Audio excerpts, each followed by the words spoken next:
This time in the BK, we're one-on-one with a lady whose prowess in the garden became her cut-through for life in a caravan like no other.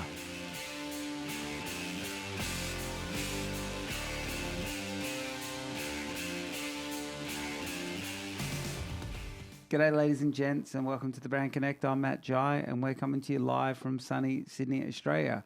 The place you want to be and the place that it's getting harder to get into as we come out of lockdown. This week on the show, I'm catching up with a wonderful friend of mine, Jo. She's a hairdresser, is that correct, Jo? Or yep, certainly am. Stylist. Okay. Yeah. And how do you enjoy doing your trade? Like, what's a great thing about being a hairdresser or a stylist?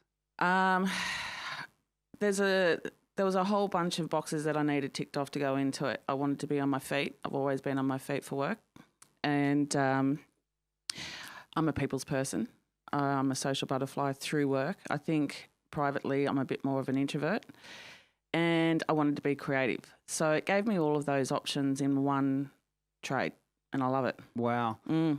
You know, I mean, I've only, gone to the bloke's barber shop, and especially when I was younger. Yeah. I could probably do with a good old rusty old shave now or a clip. I use electric. But, women's hairdressing, it seems you almost like you go to a confessional. Is that correct? Or you 100%. Same with men. No way. Way, if not more.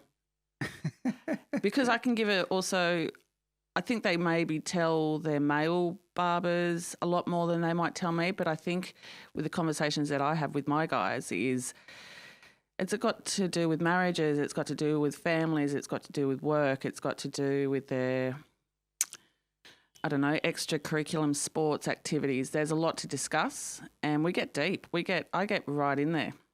What kind of clientele are you dealing with? What's your sort of, have you got the young blokes? Have you got the old blokes? Or what do you got? So when I first started out in barbering, it was all around the 18 to 36-year-olds. And now that I've got my own shop, it's more, I think, because my shop is so unique, I find that I've got a lot more kids. So I feel like the folks are throwing their kids in to get cut because it's a unique situation. And so there's a lot of trust there, obviously. They get to know you and get to like you and trust you. And we all invest in each other's lives. That's part of being a stylist, we really do, because I'm touching somebody. I could be touching a stranger. It could be the first time. Yeah, right. And I'm physically touching them. Okay. 101 in our hairdressing apprenticeship first year. You're touching people. And they teach you that. Do they sort of teach you the boundaries then with touch? Because obviously these days we're in such a we're in a changed world. Obviously, COVID's just changed everything. 100%. How'd you go during COVID? First week I was in panic mode because it was almost going to be like an apocalyptic sort of zombies are going to come out sort of situation. No one knew where it was going to head. So being a new business, I was freaking out. Thought, here we go. This could be the nail in the coffin. And because I'm not in a mall and it's just me, I came out the other end a lot better. Okay, so you could still cut during it, right? Well, as long as the government said I was essential. I mean, my friends and my clients think I'm essential, but as long as the government kept saying, yep, we can still do what we're doing, then I was fine. Talking about essential, I remember Scotty Morrison, he came out and actually said on the ScoMo, report that he does regularly, he said something along the lines like, if you're not an essential worker, you can't work. And then a week later, he backtracked, going, "Everyone's essential." Yeah. What was it like for you? Because you don't employ people, right? No, just me. Do you employ yourself? Yes. Okay, so I don't employ myself. Apparently, I don't know how, but I don't know. Maybe the gremlins are doing the work for me, but it's kind of trippy. But was it radical for you when it all went down? Like, sort of thinking, well, how do I? Because you heard all these stimulus packages and stuff. I wasn't qualified in the first couple of weeks or the first 3 weeks for any package. I'm a sole trader. They didn't have anything for me. So, I would have sold up to the dole and spoke to my accountant. He was like, yeah, that's all you could do. And then literally a week later, it's like, hey, there's a sole traders package. And I was like, thank crikeys for that. Wow.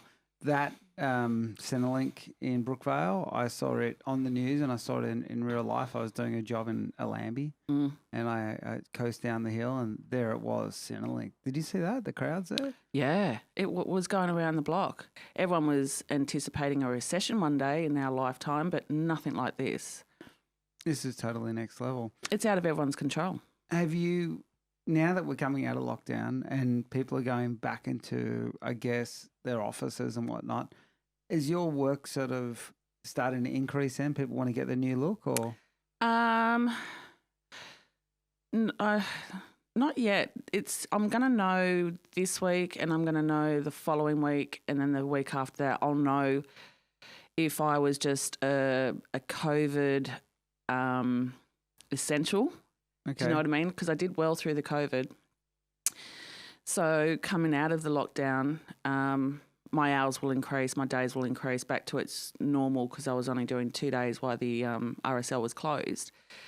And that's a 7-day RE, is it? Yeah. How many days are you then open there? So on my normal trading hours, I'm there 4 days. Yeah, right. But through the COVID, because the club was completely closed, I just did 2 days to make sure we knew who was coming on site because they're still liable if anything happens. And, you know, so I pared down and, yeah, it worked out really well. That's got to be, you know, sort of interesting times because the whole venue's shut, right? So you would have seen people coming in thinking, is it shut? Is it open? Was there confusion in community? Or? No, not at all. Not at all. I think everyone knew straight away. Yeah, right. It was started to become a bit of a playground. You know, a lot of the kids were riding their bikes all around and stuff like that. Repurposed, Ari. Yeah, it was really good. Talking about repurposing things, you've actually got a really unique position in the RSL. So you're not actually in the RE, are you? No, I'm not physically in there. So my caravan is butted up right next door to Sunk Bar, which is on the lower level of the RSL. It's the cocktail lounge. It's where you do your lawn bowls and, you know, some music and, yeah, it's beautiful. What sort of things are they doing for the community down at the Sunk Bar and in the RSL that sort of you haven't seen in other places before and what's the goodness to it? So they brought on me. That's a prime example of I'm a small business and they were willing to take that opportunity to have me with the club. They've also got it's sort of like a men's shed, but it's not, wood turners. They've got once a month, they've got the fishos. You know, they all get together. That's awesome. So the old fishos from Manly, was it the Manly Fishermen's Club that's now gone there or was it always Narrabeen? Most RSLs have sub-branches and that's one of the sub-branches. Okay, cool. Yeah. I didn't know that. That's great. Oh, it's awesome because I love to fish, so I want to join up one day. Weigh in with my little, you know, brim. They'll take any gender in there, will they'll take it, yeah. They'll take anything. They're fine. They're a good mob too. They're actually really quite sweet. Oh, I'm sure. Anyone who likes to fish likes to take a bit of time out, don't they? Oh, God, yeah. You can't beat that. They have a good time. They're like a family. They look out for one another and everything. And how many years have you been cutting for? So, worked it out, probably about 8 years altogether. Before that, I mean, you're not 23, are you? No. So before that, I was in hospitality management for quite a long time. Okay. So this is my second career. Yeah, huge transition, right, between that and this. But again, still on my feet, still with people. The only difference is I'm creative with this one. Big time. Now, sort of, you know, you talked about the clientele, the age, sort of separation or the age gathering that you get there. What are people getting cut these days? Because I haven't been to a hairdresser myself.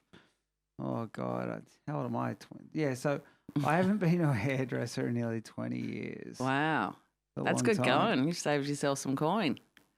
Yeah, well, you know, the clippers, you know, the wild clippers, I use the good stuff, you know. Yeah. But, you know, they've been handy. Yeah. You know, but what are people getting as far as their cuts these days? Still short back and sides. The demographics around the 12-year-olds, you know, they want whatever's in fashion. It's usually the soccer player or the football player or, you know, they're all going for all different things, but they'll go on trend, whereas, you know, your 30-plussers are still going short back and sides.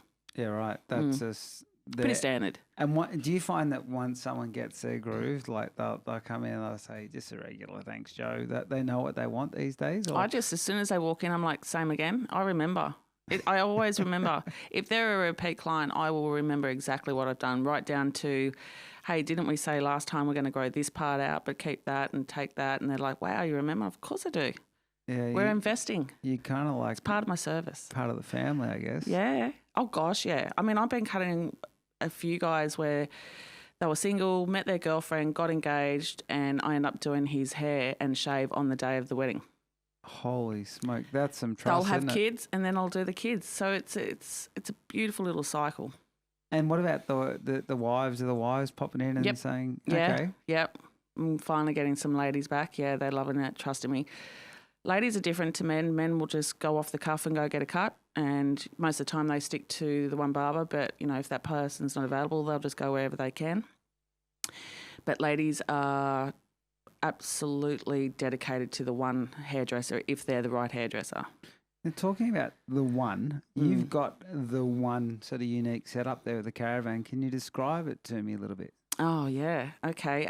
She's an original 1985 Millard, although one of the older guys from the Bridge Club at the RSL said she looked like a 74. Yeah. Because he's a grey nomad, right? He probably knows them better than anyone. Well, he said that's what their family had, my exact Caravan in the 70s. So, but my rego says 85, so we'll just go 1985 Millard. 16 foot by 7 foot, so she's big. She's a big girl. How many can you fit in it? Oh, gosh. I've got photos of me cutting a kid and his dad, his two sisters, their two friends and two of his little mates all sitting in there. I wouldn't say it was comfortable, but I've got a big bench seat, so... That's some clientele, isn't it? They were all in there because it's a Caravan. It's like, oh, my God, you're not selling hot dogs. What's going on? Have you got any other people cutting in there with you? No. Okay. No, because I put in a hairdressing sink so I can wash hair, so I can still colour and wash that out or updos. So the sink's in the way. What's going on with product these days? Because rumour has it you make your own. Is that correct? I make my own beard oil and I make my own pre-shave oil. Yeah, definitely. Why is that? Do you find that a lot of the stuff on market, it's maybe a little bit not as clean as you'd like to use for people, or they just weren't working? I worked at Warringah Mall as a barber, and their product range for retail was across the board. They've pretty much got every brand known to man. So I tried every pre-shave oil and every shaving cream as well, because not all of them work. Some of them, as soon as you put it on, it dries out, and then you're going to be left with a razor burn, you know.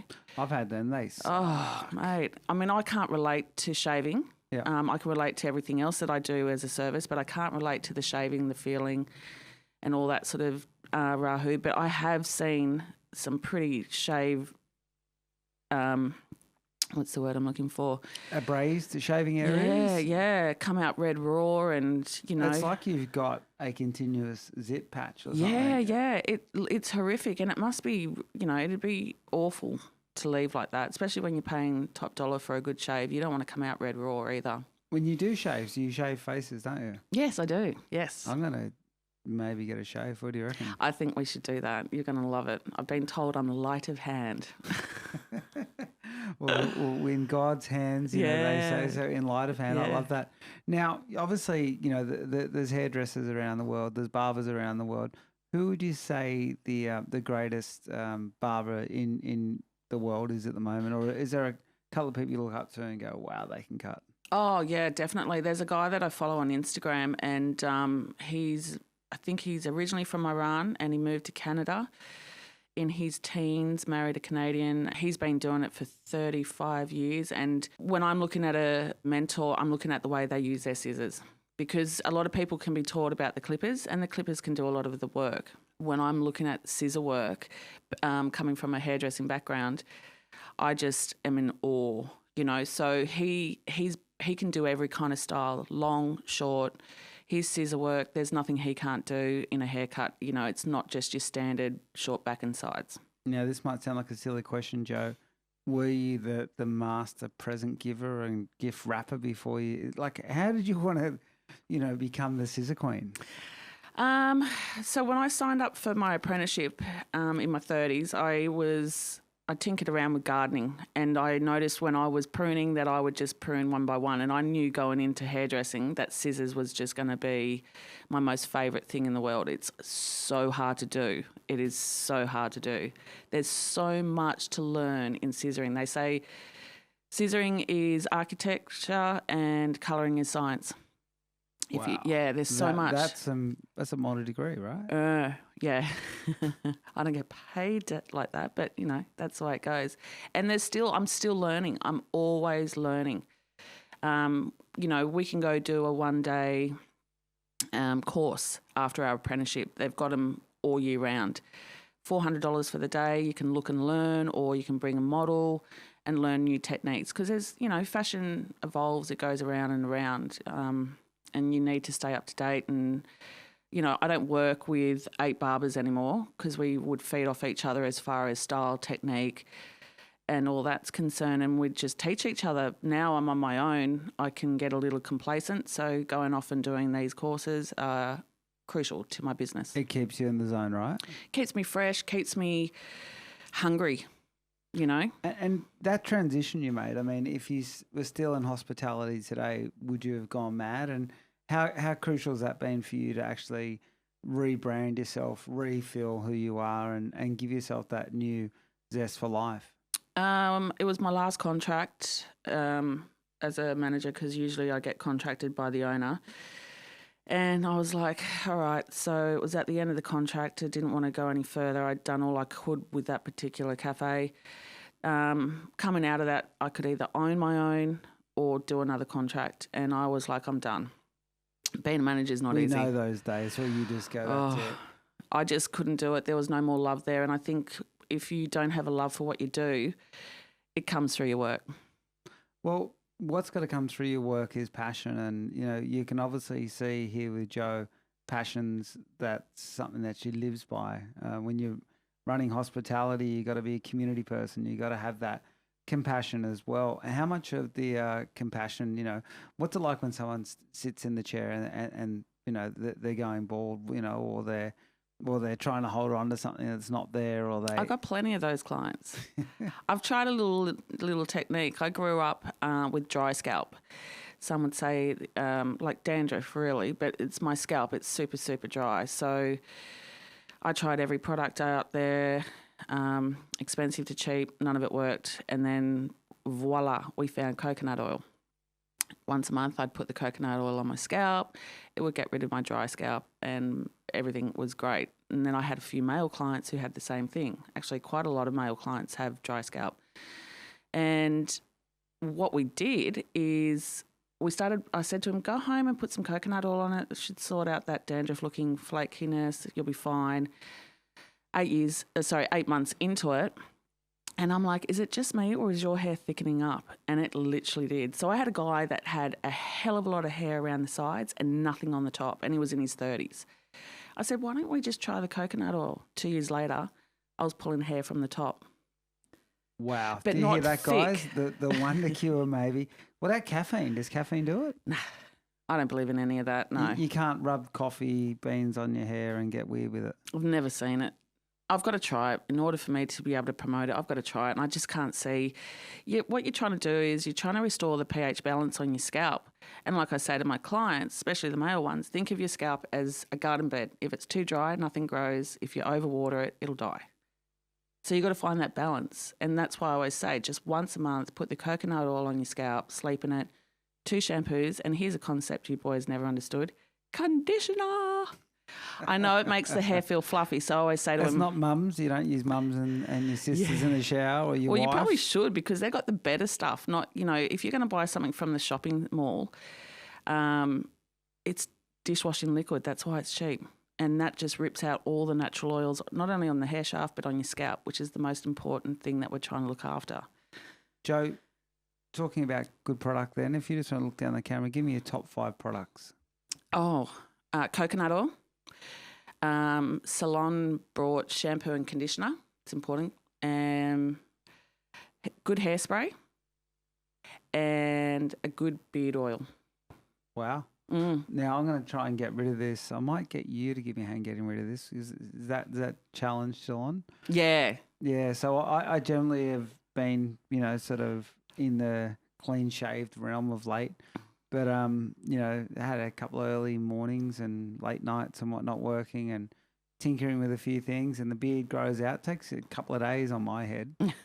Yeah, it's kind of. So I think Joe's going to have a look at give me a bit of a grand tour today. Is that correct? Yeah, you're going to love it. All right. Well, we're going to duck down there pretty soon to Narrabeen, but Joe, obviously, people that need to make change in their life.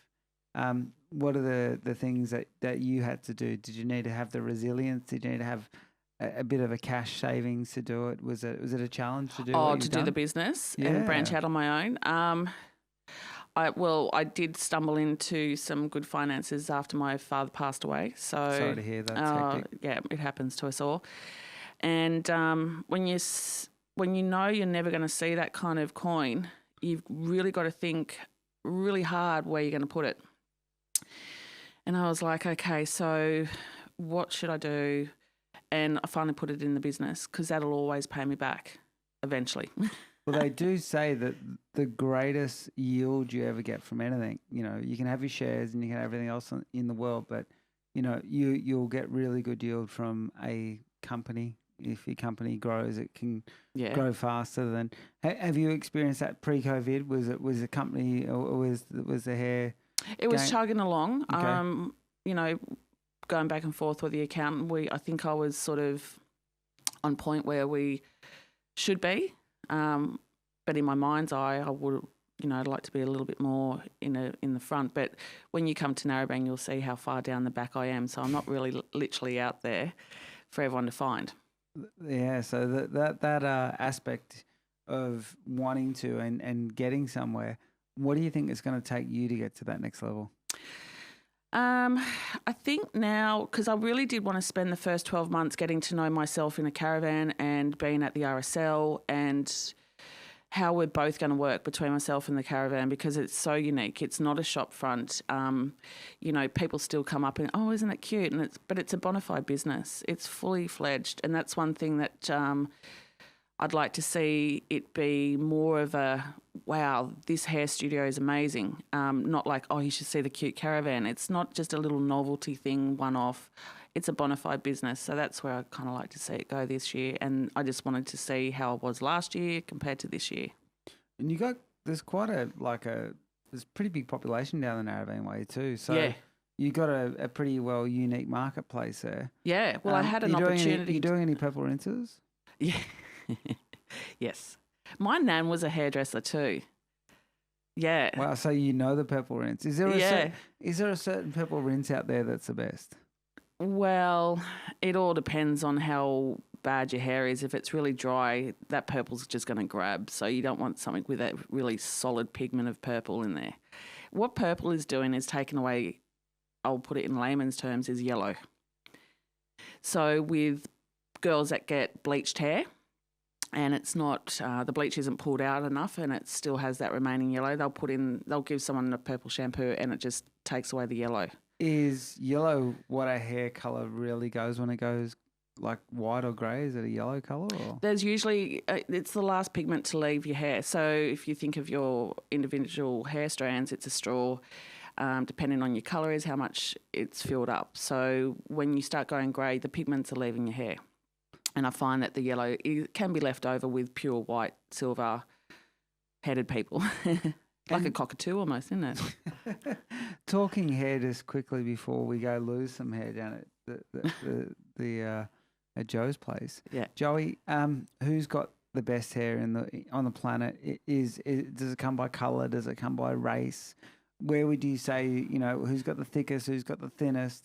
In your eyes, what have you seen? Who's dominating the hair scene? Italian men off the boat have the biggest amount of hair. I mean, I can chomp into that and still there will be just, oh my God, that tripped me out. Who has the fine? Well, then you've got your Asians, but the Asians are probably the most thickest of the actual strand. So I think with Caucasians, when people say, I've got thick hair, no, you've got fine hair, but you've got a lot of it. But with Asian hair, they really do have a thick strand. And it's all precision with Asians. If you don't get that right, because it's so dead straight, you're going to see any mistake in there. Wow, it's kind of like a big rice patty, is it? It's so perfectly done. It's perfect, yeah. Ceremonial, but you'll see. would you say? But I mean, I would love to go to Japan for a year, and I'd love to go to Italy for a year and just cut one particular race and perfect it, you know, because they're all different and everyone wants a different result. And you know, like, let me sort of maybe throw this to you then. So if you get a motor vehicle, right, and it's black, it's got to be perfect. Otherwise, you notice the imperfections. Exactly. Is that it? Well, are you saying because Asian hair's dark that you can see? No. Well, you don't get too many blonde Asians, do you? No, but they do love to bleach their hair. They love it, and it goes orange, and it's like they just don't understand colours, you know, science, right? But no, because it's dead straight. So if I make one scissor wrong, you're going to see it straight away. You're going to see whether I'm good at what I do or I'm just winging it. Okay, so that's the challenge then for you then. I mean, sorry to all our Oriental friends out there, but when an Oriental person comes into your place, Joe, you must really start to think to yourself, I love it. Here we go, let's go. Let's go. Because I can chop into it. I can texturize the hell out of it because you're going to see it. I don't get to do it with, say, curly head people. So good model hair, right? Asian hair. Like you want Asian hair models, is that correct? Yeah. Asian hair is amazing. The amount of texture you can put on a haircut with that, and it shows just as a natural fall, amazing. Wow. You learn something every day on the Brand Connect. Now, Joe, would you mind if we finish the rest of the show back here once I've gone to your place? Can we duck down to Joe's place, everyone? Yeah.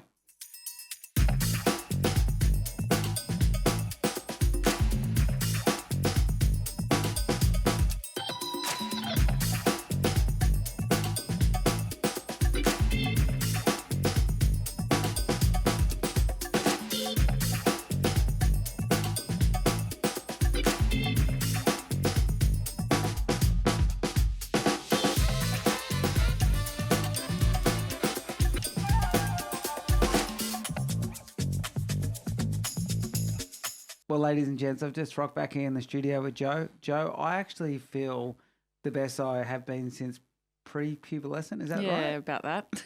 Yeah.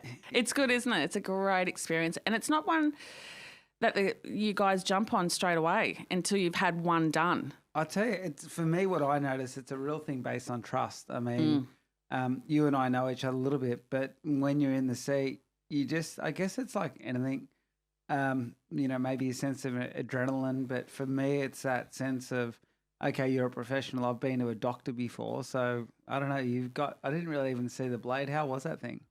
Yeah, it's unfortunately we can't do the actual straight razor anymore. That's the one that you sharpen that you see on the old leather belt.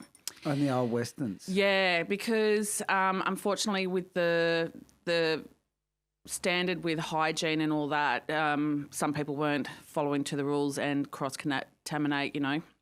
If you nick somebody, and it happens all the time, and then you don't clean it and you go nick somebody else, you don't know. HIV. 100%. So that got shut down. So now it's the individual blades that we put in there now, but it's still just as good, still pretty close. Well, you know, I normally use an electric, so I've got the top of the range $500 electric thing with a couple of year warranty, and it is good. But I can never ever get the neck right. Really? Yeah, it's a nightmare. So I end up getting out the Waller, which is I do the head with, and I've gone between the two, and I probably spend, it's like I feel like I'm spending what I would in a barber shop there on my own at home looking in the mirror. Yep. It's probably not the best thing to do, but I do it. It's probably not the best thing for my skin because my skin doesn't feel as good as this. What did you do? So basically we start with a hot towel, which that warms up and softens the follicles. That's important. You guys tend to shave after a shower. Great. All nice and hot, all nice and soft. What we do is we go with the way the hair grows as opposed to going to the opposite. That's what we're taught. We can go the opposite, but you don't want to put any more trauma. What way my hair, did you notice? All the way down. Okay. So and do I shave down with electric? How would you go with electric? Well, electric's it's a different kettle of fish. But if you're going to use a disposable razor, go with the way your hair grows and not against it. Shave down. Yeah.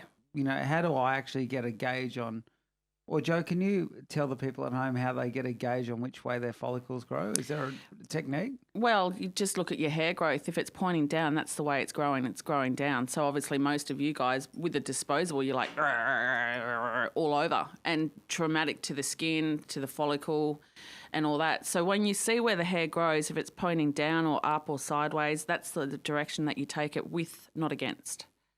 I tell you, I just learned something massively about my follicles, and I guess you guys did potentially about you, and women are the same, right? Yeah. I mean, women must have the same scenario with armpits and bikini lines and all the rest of it. And we're guilty for it, we'll be like, rah, rah, rah, rah, we just get right into it because those disposables are super safe compared to a cutthroat blade. So you'd almost call this shaving etiquette? Is that what it'd be? Pretty much, yeah. Right. But that hot towel's important, so your hot shower's important. And then the pre-shave oil. Like I can have the best shaving cream and it's moisturising, but if I don't have a pre-shave oil, it's not going to glide. It's not going to give you – I think that's what gives you that precision of how close we can get it to because it's all in the wrist. You're not digging into the skin. You never felt any of that. So it's all in the... Never felt anything. The only thing I did feel at the end was a sense of calmness. I felt like I could go to sleep. It was unbelievable. Happens. And when you put one of the ointments on there, I could feel a very slight, I guess, the skin may have just, had a little bit of a cleanup, if that makes sense. Like I could feel how clean it felt. Yeah. But I wasn't at all blown away going, oh, God, that felt uncomfortable. I could never do this again. I was more like, do this, have a sleep. Yeah. And enjoy the rest of I your do the Saturday. whole thing. Usually with first-timers, I get, especially when I'm up around the nose and the top lip and around this part, a lot of the guys will do their usual face movements when they're shaving themselves, like that whole bring out your cheek or... just all these things. But when I'm doing it, I just say, you just got to lie there and I'll do all of the work because I know how to go around all of those areas. And if you start helping me, I could be on the skin at the time and you could move your face and it could just cut you. I remember being in a dental surgery in Croatia. I don't know if you've ever done that. Have you done that? Not in Croatia, no. Okay. Glasgow, yes, but not Croatia. Yeah, right. So I was down in Zagreb and I spent, 4 hours in the chair. It was a full complex root canal implant thing. But the whole time I just sort of meditated. And I think that's one of the things I did there. For a second I was trying to watch you and then I was like, well, this is kind of weird because maybe I'm watching where I don't need to watch. Yeah. Just close my eyes. Just enjoy it. Yeah, right. Yeah. So what would you like to say to the guys at home and the girls at home that want to come and see you? And if you sort of just direct them to where you are and how good it would be, what do you think the key is for them to come and get a life experience like you just gave me? So basically how you find me is I'm tucked away with Narrabeen RSL. If you're not sure where that is, you can easily Google it. I'm in the Caravan. I'm not actually in the actual building itself. Through the COVID, I wasn't open my normal hours. So I always say to my clients, just stick on my social media. You'll see any changes that are going to happen and then it'll have the hours and you can book on social media as well. Okay. And when I book on social media, is there any benefit to that? I'm going to be ready for you the moment you rock up. Okay, that's a good benefit. There's no waiting. Do you do any things? Let's say I obviously enjoyed that. Do you do a mouldy buy? Like if I buy definitely. So how does that work? Well, basically, I've got a couple of clients who get deluxe shaves every 2 weeks without fail. Rain, hail, shine. And I got a standard, right? I got a standard. So I just charge them a standard as opposed to a deluxe because they come every 2 weeks. And is that the back or what's the deluxe? Do you shave the back too? Or? No, the deluxe you get a facial included into the shave. Wow. So that's an hour and 15-minute service. Okay. So you're there for an hour and 15. I do the shave, but I also do a facial. Sort of, one client describes it as a face masturbation because I actually do go in there. And I gave you a gentle one today. You could feel it, putting on the moisturiser at the very end. Yeah, I felt great. So you get things like that and then, the facial is included as well. So for those guys that come every 2 weeks, it makes sense for me to drop it by half. But for the ones that are just coming, once every blue moon, the prices stick the same. Sure. Yeah. Sure.